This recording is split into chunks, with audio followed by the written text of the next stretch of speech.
The following morning, Armin woke with a sense of responsibility that felt heavier than any business decision he had ever made. His mind replayed the images of the family he had met yesterday: the weak mother, the careful young boy, and the tiny, innocent children who had already faced so much hardship in their lives. He knew that his words alone would not be enough. Action was required. This time he wanted to ensure that their lives would be permanently changed for the better. He began by arranging for proper medical care for the mother. Doctors visited the house daily, checking her health and providing the medicine she desperately needed.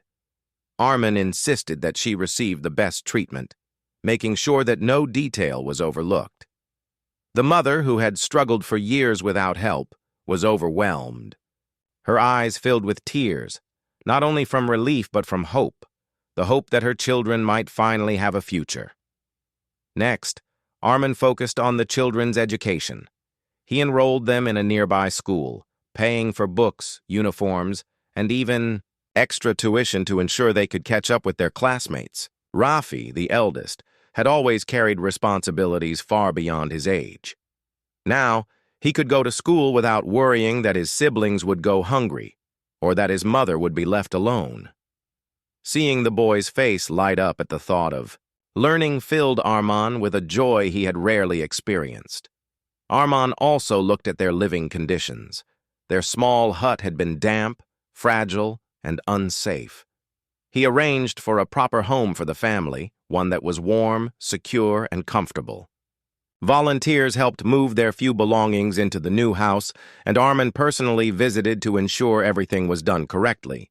The mother, holding her children close, could hardly believe that she now had a safe place to live, a place where her children could grow without constant fear or struggle. While Armin focused on the family's needs, he never forgot Mina. She had risked her position in his household to help them, and had done so quietly, without asking for anything in return. Armin called her into his study and thanked her sincerely. "Mina," he said, "what you did was more than kindness. It was courage. And it taught me something I will never forget. I want you to know that I appreciate you, and your efforts will never go unnoticed." Mina's eyes filled with tears. She had expected scolding, perhaps even anger, but instead, she received gratitude and respect. Armin gave her a raise, improved her working conditions, and allowed her more freedom to continue acts of kindness if she chose. He had realized that people like Mina, guided by compassion, were invaluable, not only to him but to the entire world around them. As days passed, Armin visited the family regularly. He watched Rafi play with his younger siblings in their new garden, laugh freely without the burden of constant worry, and attend school for the first time. Each small victory brought immense satisfaction. The mother began regaining her strength with proper nutrition and care. The children's laughter, once rare and quiet, now filled the air around their home, a sound of pure happiness that touched Armin deeply. Armin also reflected on his own life. For years, he had focused on success, wealth, and rules, often ignoring the human side of the people around him. This experience with Rafi and his family taught him that true leadership was not only about managing a company, but also about caring for people. Compassion, empathy, and kindness were not weaknesses. They were strengths that created lasting change in the world. One evening, as the sun set, Armin sat in his garden, watching the family play nearby. He saw Rafi helping his younger siblings with a small puzzle, laughing at their mistakes and celebrating their achievements. The mother smiled from the doorway, proud of her children and grateful for the care they had received. Armin felt a profound sense of fulfillment. He realized that in helping this family, he had also changed himself. He had learned to see beyond rules and appearances, to value acts of kindness, and to understand that even small gestures could make a world of difference. He decided to do more. Armand established a small charity program in his company to support employees' families in need. He made it a rule that no family would ever be left without help in times of crisis. He encouraged his staff to act with compassion, just like Mina had, and he promised to personally oversee the program to ensure its success. What had started as a simple act of giving food had grown into a mission to help others, and Armand felt proud of the positive change he was creating. Mina, too, continued her role in helping others. She often guided the family, helping them adjust to their new life, and occasionally delivered food and supplies to other families in need. Armand supported her fully, recognizing that her heart was pure and that her actions had inspired something greater than either of them could have imagined. Months passed, and the family flourished. Rafi excelled at school, his natural intelligence and dedication shining through. The younger children grew stronger, healthier, and happier, and their mother's health stabilized. Armand visited often, not out of obligation, but because he genuinely cared. Each visit reminded him of the lesson he had learned, that humanity and kindness could transform lives in ways money or power alone never could. The transformation was not just for the family, but for Armand himself. He became more approachable in his company, more understanding of the struggles of his employees, and more mindful of the people around him. He learned that rules were important, yes, but compassion was essential. And he never forgot the first lesson Mina had taught him, the importance of helping those in need, even when it meant going beyond what seemed practical or convenient. One evening, as he watched the family laughing together in their garden, Armand smiled quietly to himself. The memory of the first night he had seen Mina giving food to Rafi now felt like a turning point, a moment that had changed his life forever. He realized that success was not measured only in wealth or achievements, but in the positive difference one could make in the lives of others. Rafi ran up to Armand, holding a small flower he had picked from the garden. "For you, sir," he said, shyly. The boy's innocence and gratitude warmed Armand's heart more than any business success ever had. He knelt down and hugged the boy gently, feeling the bond of trust, care, and humanity that had formed between them. The mother and younger children joined, smiling warmly, and Armand felt a deep sense of peace he had never known before.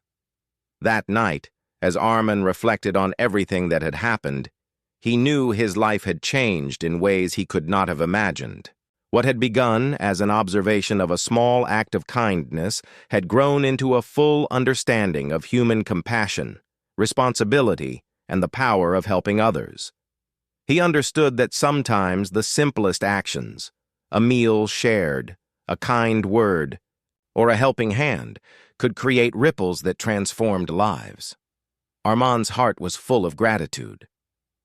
Gratitude for Mina, who had opened his eyes, for Rafi, whose courage inspired him, and for the family, whose resilience reminded him of the strength of the human spirit.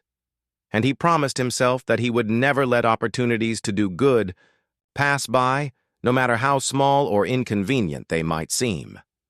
From that day forward, Armand lived not only as a successful CEO, but as a man who understood the true meaning of compassion.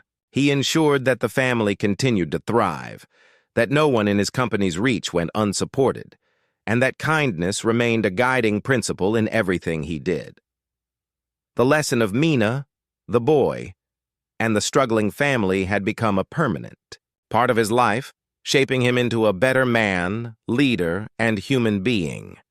The following morning, Armand woke up with a strong sense of purpose. The images of the boy and his family from the previous evening were still fresh in his mind. He could not stop thinking about their faces, the boy's careful attention to his siblings, the mother's weak but loving smile, and the younger children's innocent eyes filled with hope. Armand knew that if he did not discover the full story, he would carry the unease in his heart forever. He decided to quietly ask around the neighborhood, hoping to learn more about the boy and his family without alarming them. Dressed simply, He walked through the nearby streets, observing the small houses, narrow lanes, and people going about their morning routines. As he moved, he tried to appear like any other passerby, careful not to draw attention to himself. He approached a small tea shop at the corner, where a few neighbors were gathered, chatting quietly. Armin joined them casually, nodding as they greeted him. He listened for a while, letting the conversation flow naturally. Then, when a lull appeared, he asked softly, "Do you know the boy who lives at the end of the lane? The one who often waits outside my house?" A woman, carrying a basket of vegetables, turned toward him. Her eyes softened as she nodded. "Yes," she said gently. "That is Rafi. His family has had a very difficult time since his father passed away." Arman's heart skipped a beat. "His father? What happened?" he asked. "The father used to work in a factory," the woman explained. "He was a good man, honest and hard-working. 2 years ago, he had an accident at work and died. Since then, the family has struggled to survive. The mother is very weak, and the children are young. They have been living in this small house with barely enough to eat." Armin felt a wave of shock and guilt. He had heard of workplace accidents before, but he had never connected them personally to anyone in his own company. A thought struck him. Could this be the same factory where his company had operations? He quickly asked more questions, trying to gather every detail. "Yes," the woman continued. "The father worked in your company. After the accident, the family received very little help. No one from the office came to support them. They've been surviving on the kindness of neighbors and sometimes small donations. But most of the time, it is just enough to get by." Armin's chest tightened. He had prided himself on running a successful company, taking care of his employees, and maintaining high standards of professionalism. Yet, he had failed to ensure that a family, once part of his company, was abandoned after a tragedy. He felt ashamed of the oversight. The guilt mixed with the growing admiration for Mina, who had been quietly trying to fill the gap. He thanked the woman for sharing the details, promising himself that he would act carefully and responsibly. He left the street, returning home with his mind full of thoughts and plans. When he entered his house, he went straight to Mina, who was quietly cleaning the living room. "Mina," he said softly, "I want to know everything about the boy and his family. Please tell me all that you can." Mina looked surprised. She had expected anger or scolding, but instead there was something gentler in his tone. She hesitated, then spoke. "Sir, I did not want to trouble you. The family is very poor. The mother is sick, and the children are hungry. I started giving the boy food when I saw he had nothing to eat. I only give leftovers, sir. I never take anything for myself. I thought maybe it could help them survive." Armin listened carefully, his heart pounding. He realized that her actions were not reckless or careless. They were acts of courage and empathy. He felt a deep respect for her, combined with a sense of responsibility he could no longer ignore. He asked gently, "Where exactly do they live? How many children are there? What does the mother need?" Mina explained everything she knew. The family consisted of the mother and 3 children. The youngest was only 4 years old, and the boy, Rafi, was 10.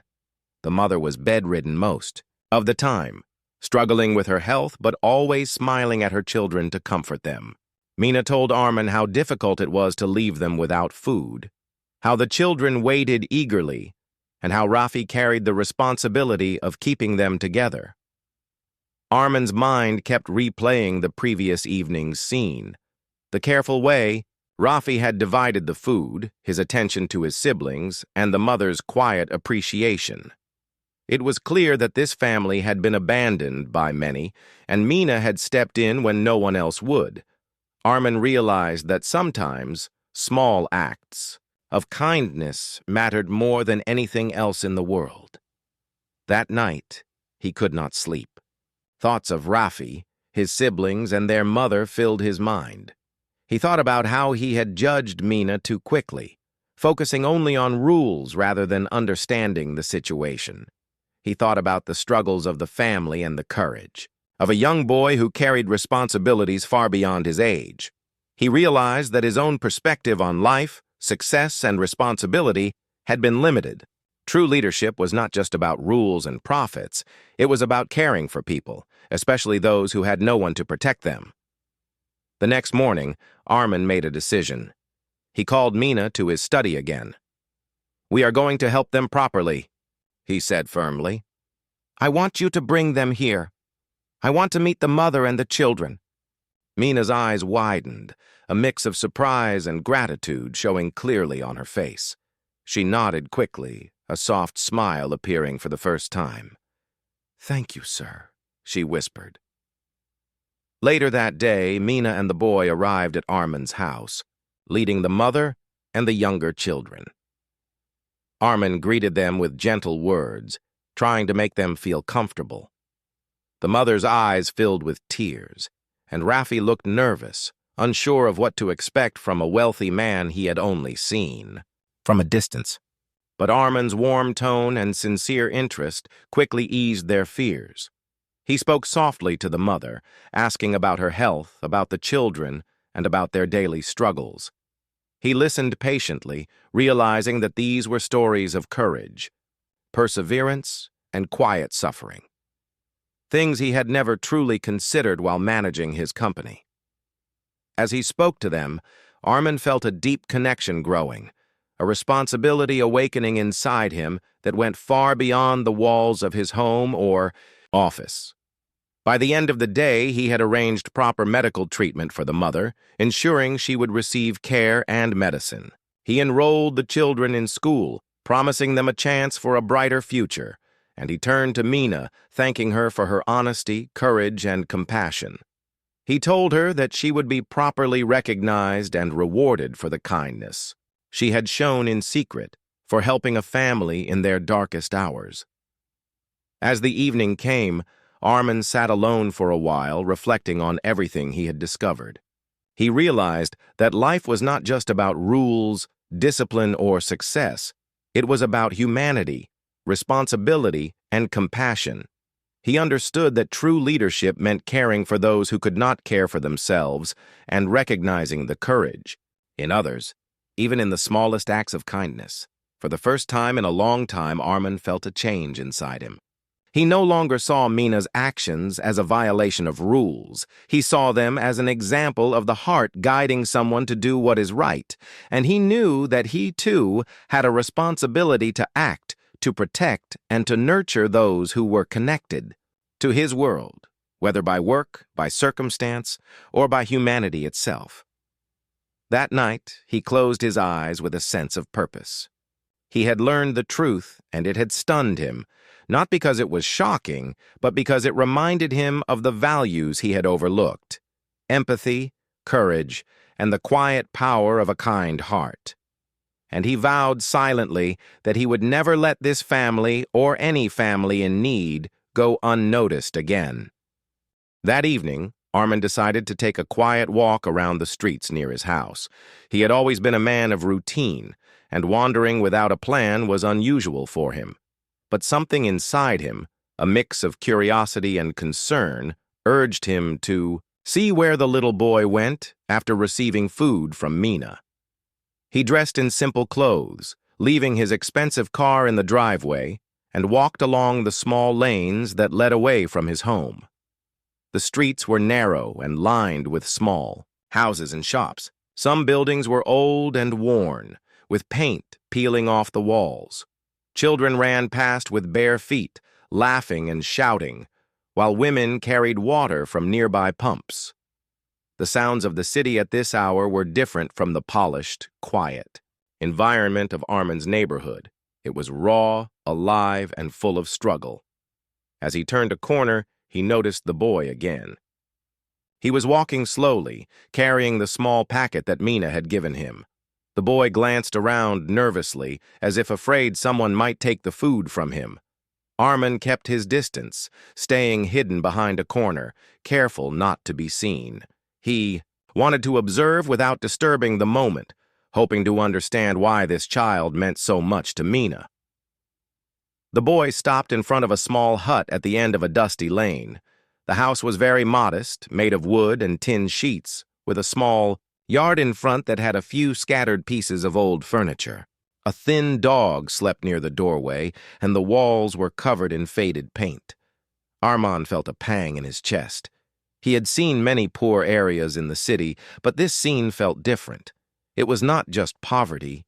It was a family barely surviving, clinging to hope in the simplest ways. The boy opened the door quietly and stepped inside.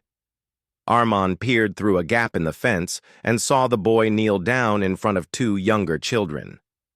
They looked hungry, their faces pale and thin. One of them was barely 5 years old, clutching a ragged doll. The boy carefully opened the packet and divided the food among them. The younger children's eyes lit up, and they smiled softly, their gratitude silent but profound. A woman, lying on a worn mattress in the corner, watched her children with a tired but gentle smile. She seemed weak, coughing softly now and then, yet her face carried warmth and love. The boy gave her a small piece of bread, which she accepted with a nod and whispered thanks. Armand's heart tightened. He realized that the food Mina had given, the boy was not for him alone. It was shared among an entire family struggling to survive. Armand's mind raced.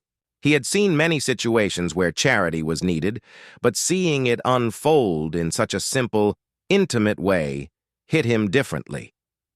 The boy's careful sharing, the mother's quiet gratitude, and the children's innocent joy, all of it made him feel something he had not felt in years.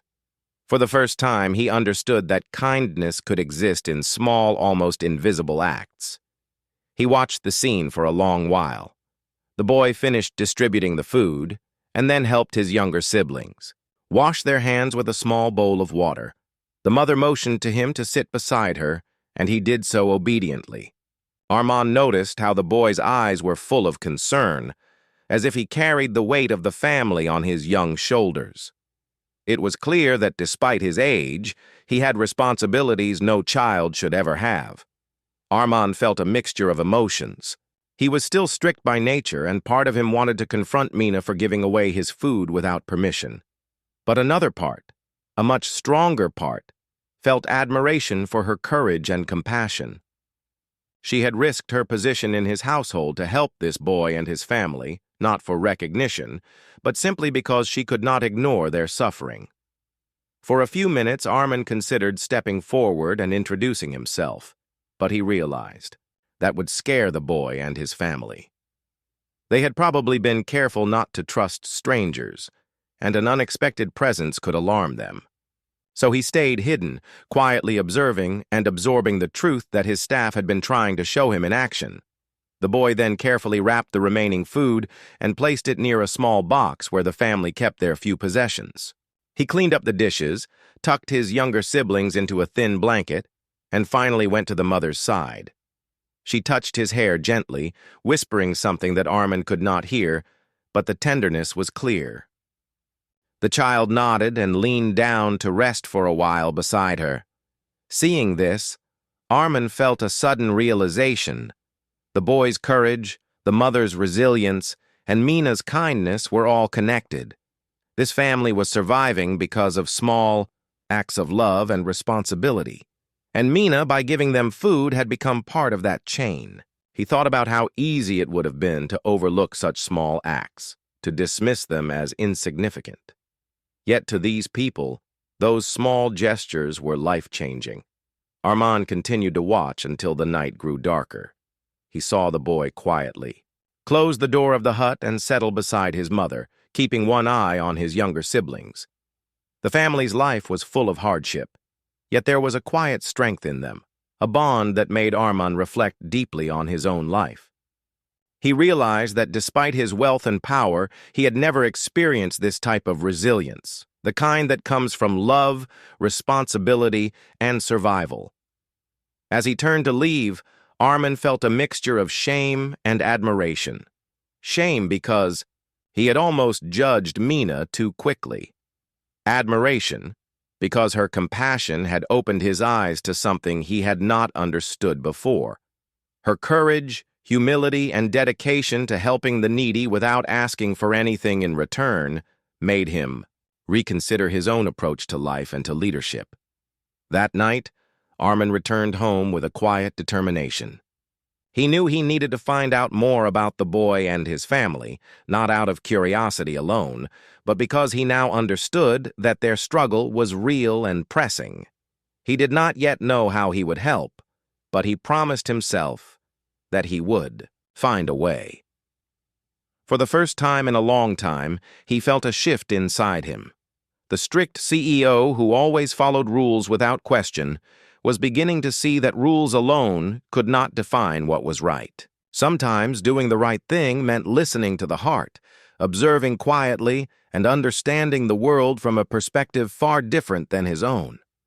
He went to bed that night with images of the boy, his siblings, and the mother etched in his mind. He could still see the careful way the boy shared the food, the gentle touch of the mother, and the silent bravery of Mina. These simple acts of kindness had created a lesson he would never forget, a lesson about humanity, responsibility, and compassion that money, power, or authority could never teach. The next morning began like any other in the grand house. The sun rose gently, filling the wide halls with soft light. The staff moved about quietly, preparing breakfast, polishing the floors, and making sure everything was in order before Mr. Armand came downstairs. But unlike other mornings, there was a strange tension in the air. At least Armand felt it inside himself. He had not slept well the previous night, his thoughts restless because of what he had witnessed in the garden. He sat at the breakfast table, a cup of tea in front of him. But his eyes were not on the food. They stared at the steam rising from the cup, his mind lost in thought. Mina came in, carrying a tray of fresh bread and fruit. As usual, her steps were quiet, her face calm. She placed the tray carefully on the table and was about to leave when Armin's voice, stern and sharp, broke the silence. "Mina, stay here," he said firmly. She stopped in her tracks, turning slowly to face him. Her heart skipped a beat. His tone was not the casual tone of an employer, it was the heavy voice of a man ready to question something serious. She held her hands together nervously, unsure of what was coming next. Armin put down his teacup and looked directly at her. His eyes were steady, filled with suspicion and curiosity. "Tell me," he said slowly, "what were you doing yesterday evening at the garden gate?" Mina's face immediately changed. Her eyes widened slightly, and a trace of fear ran across her features. She opened her mouth, but no words came out. For a moment, the room was silent except for the ticking clock on the wall. Finally, she lowered her eyes and spoke in a soft voice. I was giving food," she whispered. Armand leaned back in his chair, folding his arms across his chest. His tone grew sharper. "Food? To whom? And why? Do you think you have the right to give away things from my house without asking me first?" Mina swallowed hard, her fingers twisting nervously. "It was just leftover food, sir," she said, her voice trembling. "I gave it to a small boy. He comes sometimes. He looks very hungry. I could not bear to see him waiting outside with empty hands. That is why I gave it." Armin's brows furrowed. His mind told him this was wrong. It was not about the food itself, but about the principle. Nothing in his house was to be moved without his permission. "That is not your decision to make," he said sternly. "You are here to do your work, not to decide what happens with my belongings. Do you understand?" Mina nodded quickly, her eyes still on the floor. "Yes, sir. I understand." But her quiet voice carried pain. She had not meant to break any rule. She had only listened to her heart. Armand noticed the way her shoulders sank, the sadness in her voice. A small part of him felt a strange discomfort. He was not a man who enjoyed making people feel small, but discipline was important to him. He believed that kindness without control could easily be misused. Yet even as he scolded her, the memory of the little boy's grateful smile flickered in his mind, softening his anger just slightly. Still, he could not let the matter slide so easily. "I will say this once," he continued firmly. "You will not give anything away from this house again. Not food, not clothes, not anything. If there is something left over, you will inform me, and I will decide what should be done. Is that clear?" "Yes, sir," Mina replied, her voice faint. She turned to leave, but Armand stopped her once again. "One more thing," he added, his eyes narrowing. "Who is this boy? Do you know him? Why does he come here?" Mina hesitated. For a second, it seemed as if she was debating whether to speak or not. Then she said softly, "He is just a poor boy from the street nearby. I do not know much about him. I only know he waits by the gate sometimes, hoping for food. That is all, sir." Her answer sounded truthful, yet Armand sensed there was something more she wasn't saying. Perhaps she was afraid to share it. He didn't press further, but he made a mental note to find out himself. After she left the room, Armand remained seated at the table, his breakfast untouched. He felt uneasy. On one side, his rules and authority told him he had done the right thing by warning her. On the other, his heart whispered that maybe she had acted out of genuine compassion. Throughout the day, while working in his office, his mind kept drifting back to the conversation. He could still hear the fear in Mina's voice and see the sadness in her lowered eyes. She had not argued. She had not defended herself strongly, but the quiet honesty in her words stayed with him. He wondered what it must be like to live with, so little that even leftover food could feel like a gift from heaven. In the evening, as he returned home, his car slowed near the side street by his house. Almost instinctively, his eyes searched for the boy. And there he was, sitting on the edge of the pavement, hugging his knees, waiting silently as if hoping for another packet. The sight made Armand's chest tighten. He did not stop the car, but his mind was filled with questions. Who was this boy? Where did he live? Why did Mina feel so strongly about helping him? That night, when Mina brought water to his study, Armand glanced at her. She moved quietly, avoiding his eyes. It was clear she was hurt by his words earlier.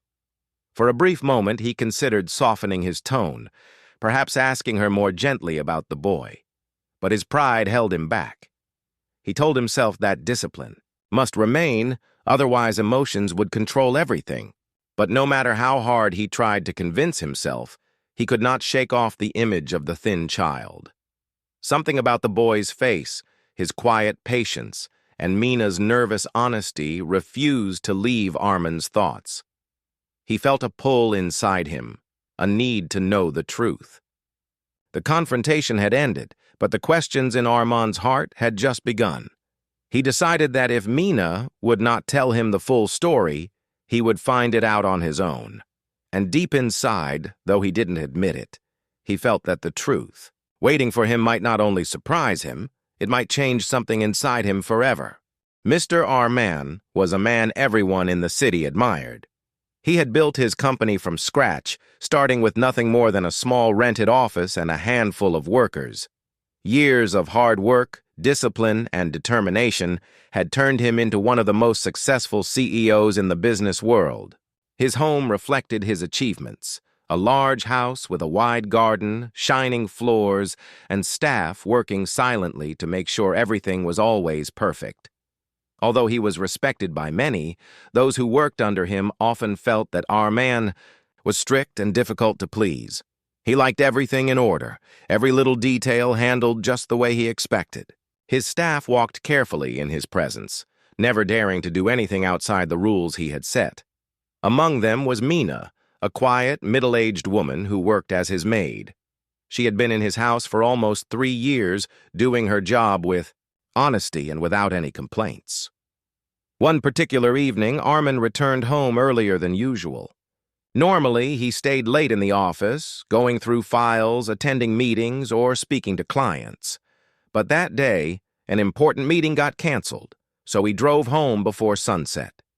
The warm, golden light of the setting sun covered his garden. As he stepped out of his car, he loosened his tie, stretched his shoulders, and walked slowly across the garden toward the main door. The house seemed peaceful, and he was looking forward to resting for a while. As he passed near the side gate of the garden, something caught his attention. He heard a soft voice, almost like someone whispering. Curious, he stopped walking and turned his head. To his surprise, he saw Mina standing near the gate, holding a small packet wrapped in newspaper. She looked around carefully, as if making sure no one was watching, and then quietly pushed the packet into the hands of a little boy standing outside the gate. The boy couldn't have been more than 10 years old. His clothes were worn out, and his face was thin, with eyes that looked tired yet hopeful. The moment he received the packet, his face lit up with gratitude. He whispered a quick "thank you" before running off toward the street. Mina, on the other hand, looked nervous. She quickly closed the gate and walked back into the house, carrying on with her work as if nothing had happened. Armand stood there silently, watching the scene unfold. His sharp mind immediately began to question what he had just witnessed. Why? Was his maid handing food from his house to a stranger? Was she secretly giving away things without his permission? To him, discipline and control were important.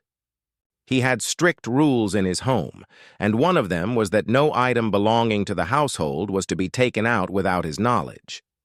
What he had seen felt like a direct violation of his instructions. At first, his heart filled with irritation. He couldn't believe that his maid, whom he trusted, would do something behind his back. He wondered how often she had been doing this. Was this the first time, or had it been happening for weeks?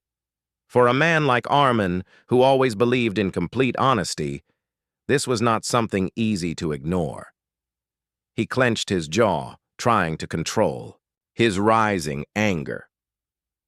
He thought about calling Mina right there and asking her to explain herself, but something held him back. Instead of confronting her immediately, Armand decided to wait. He wanted to understand more before reacting. Perhaps there was a reason, though he doubted it. He quietly walked into the house without letting Mina know he had seen her. Inside, everything looked normal. The dining table was set for dinner. The lights glowed softly, and the faint smell of freshly cooked food filled the air. Yet, Armand's mind kept going back to the image of the thin boy with hungry eyes, holding the packet of leftovers as if it were treasure. He sat in his study, trying to read some documents, but his concentration was gone. His thoughts circled around the small incident he had just witnessed. For years, he had lived a life of rules and discipline, keeping emotions aside in order to reach success. But now, a simple act of kindness by his maid had shaken his calm. What troubled him more was not just the act itself, but the expression on the boy's face. The boy had looked truly desperate, as though that packet of food was the only meal he would have for the day. Armand remembered his own childhood. He had not been born into wealth. There were days when his mother had struggled to provide him with even a single meal. Those memories came back to him suddenly, making his chest tighten. Yet, he had built his life on discipline, believing that rules must come before emotions. If he allowed his staff to do as they pleased, wouldn't it create chaos in his household? That was the reasoning he had always held on to. Still, the image of the boy haunted him. Later that night, when Mina came into the living room to clear the table, Armand observed her silently. She moved quietly, her face calm, as though nothing unusual had happened. He wondered how someone could carry such a secret in their heart. What drove her to take the risk of being caught? Was she helping the boy out of pity? Or was there something more? The questions multiplied in his mind. He thought of asking her at that very moment, but chose not to. Instead, he decided to keep a close watch on her actions in the coming days. His strict nature told him that rules must be followed, but a small part of his heart whispered that maybe, just maybe, there was more to this story than what he had seen. As he lay in bed that night, sleep refused to come easily. He stared at the ceiling, replaying the scene in his mind again and again. The worried look on Mina's face, the thin boy's gratitude, the way he ran off clutching the packet, tightly to his chest. It was such a small incident, yet it left a big question mark in his heart. Armin had faced many challenges in business, but this simple act of kindness by his maid seemed to disturb him in a way he couldn't explain. For the first time in years, Armin felt uncertain.